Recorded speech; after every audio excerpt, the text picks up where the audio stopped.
تو علامہ اقبال بیٹے رہے تو یورپ میں ہیں، وہاں پہ جا کے انہوں نے تعلیم حاصل کی ہے، تعلیم حاصل کی، یورپ سے تعلیم حاصل کی، لیکن حیرت کی بات ہے کہ وہاں سے لوٹے ہیں تو اس نے اس تہذیب کو آئینہ دکھا دیا کہ تم کیا چیز ہو۔ ہاں جی، دیار مغرب خدا کی بستی دکان نہیں ہے۔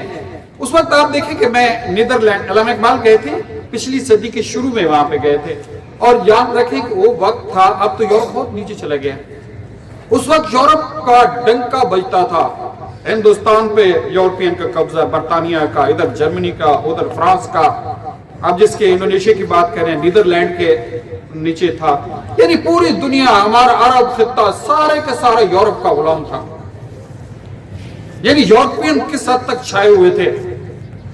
اور علامہ اقبال نے یورپ میں تعلیم حاصل کی، وہاں سے پی ایچ ڈی کیا اور فلسفہ پڑھا۔ اب فلسفہ پڑھنے والے تو پتہ نہیں کتنے ڈوب جاتے ہیں، فلسفی آپ جانتے ہیں، فلسفر نیٹشے کو پڑھا، پتہ نہیں کس کس کو پڑھا، لوگ کہتے تھے نیٹشے کو بھی چھاپ ہے، لیکن علامہ اقبال نے ایک دن بلایا، اس نے کہا آپ مجھے کہتے ہیں فلان چھاپ ہے، میرا کہاں سے میں نے انسپائریشن لی ہے؟ تو اس نے قرآن پاک اٹھایا اور اس کی 2-3 صورتوں کے اندر سے تلاوت کی، اس نے کہا اس سے بڑی فلسفی کہاں سے ملے گی؟ میری انسپائریشن قرآن پاک ہے۔ وہ سمجھ رہے تھے کہ پتہ نہیں کہاں سے بتائیں گے، پریس کانفرنس جو لوگ اکٹھے ہوئے تھے۔ تو علامہ اقبال اس تہذیب میں رہے، اور جس طرح ہمارے کئی اس وقت کے لوگ گئے واپس آ کے یورپینی بن گئے، انگریزی بن گئے، انگریزوں کے ساتھ ہی رہنا، ان کے ساتھ ان کی زبان بولنا، ان کے اخبار، کھڑے ہو کے کھانا کھانا اور بدتمیز کھڑے ہو کے پیشاب کرنا تک جو ہے نا، یہ یورپین کی طرح ملاتے تھے۔ لیکن علامہ اقبال باغی ہو گئے اس سے۔ علامہ اقبال عام سے سلوار قمیص پہنتے تھے، حقہ پیتے تھے اور بیٹھے ہوتے تھے، اور لوگ حیران ہوتے تھے کہ یہ وہ بندہ ہے جس کے کلام کا ترجمہ مشرق و مغرب میں کیا جا رہا ہے۔ اور یاد رکھیں علامہ اقبال کہتا ہے میں کچھ بھی نہیں ہوں، میری ساری انسپائریشن قرآن پاک ہے، میں نے قرآن پاک سے یہ الفاظ لیے ہیں۔ ایک ایک قرآن، ان کی اگر اشعار کو دیکھیں تو قرآن پاک سے ثابت ہوتے ہیں کہ وہیں سے انہوں نے لیے تھے۔ تو یورپ سے نکل کے یورپ کا باغی ہو گیا، اور اسی تہذیب کے خلاف انہوں نے وہ بات کی جو آج سچ ثابت ہو رہی ہے۔ میں آخری شعر وہی پڑھنا چاہتا ہوں۔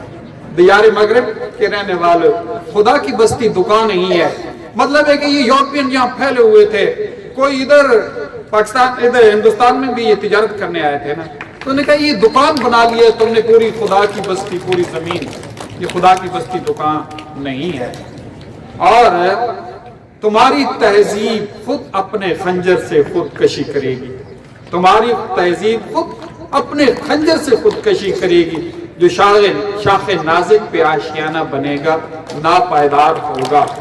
سوچیں ذرا کہ تمہاری یہ تہذیب خود مر جائے گی۔ اس وقت بات کر رہے ہیں جب یورپ پوری دنیا میں چھایا ہوا ہے، وہ کہتا ہے تمہاری تہذیب خود مر جائے گی، خودکشی کرے گی، کیونکہ جو پرندے اپنا آشیانہ ایک غیر مضبوط ٹہنی پہ بناتے ہیں، وہ آشیانہ کیا ہوتا ہے؟ گرے گا، اڑ جائے گا، سمجھے نا؟ تو آج وہی ثابت ہو رہا ہے بیٹے، آج 100% ثابت ہو رہا ہے۔ اس وقت آپ کو پتا ہے کہ یورپین نسل جو ہے ختم ہو رہی ہے، وہ جو بلیو ختم ہو رہی ہے۔ کیوں ختم ہو رہی ہے؟ ان کی تہذیب میں یہ تھا کہ انہوں نے خاندانی نظام کو ختم کر دیا، میاں بیوی رہے نہیں ہیں، بچے بھی نہیں رہے، جانوروں کی طرح رہنا شروع کر دیا۔ یہ ان کا اس وقت فلسفہ تھا کہ انسان آزاد ہے، ان کا شادیاں تک نہیں کرتے، بے حیائیوں باہر کرتے ہیں، بچے ان کے آرفنیج میں پڑھ رہے ہیں، اور الٹیمیٹلی کیا ہے کہ نسل ختم ہو رہی ہے۔ اس کا ثبوت میں آپ کو بتاؤں کہ کچھ دن پہلے برطانیہ کا وزیر اعظم کون تھا؟ ایک ہندو تھا، ہندوستان سے کیا ہوا۔ آج جیسا کل میں ذکر کر رہا تھا کہ میٹروپول سٹی میں بڑے بڑے لوگ جو ہے، یعنی ہم مسلمانوں کا زیادہ ذکر کرتے ہیں، ہمیں اچھے لگتے ہیں، لیکن اس کے علاوہ ہندوستانی دیکھو تو وہیں پہ چھائے ہوئے ہیں۔ تو کیا ہے کہ بیٹے اس وقت کی پیش گوئی جب یورپ کے ڈنکے بجتے تھے کہ اس نے کہا کہ تمہاری تہذیب جو ہے وہ خطرناک ہے، وہ خودکشی کرے گی اور آج خودکشی کر رہی ہے. یہ یورپین نسل ختم ہو رہی ہے. وہ نسل واقعی جس کو ہم سمجھتے تھے کہ یہ سفید گورا جس کو ہم کہتے ہیں یہ بڑا ذہین ہے. اتنا ذہین تو ہے کہ پوری دنیا پہ جا کے اس نے حکومت کرنی شروع کر دی. وہ آسٹریلیا, ہاں جی, نیوزی لینڈ, وہاں پہ بھی یہ گورا ہے. وہ امریکہ تو بعد میں آباد ہوا نا, یہ یورپین نسل وہاں پہ گئی ہے.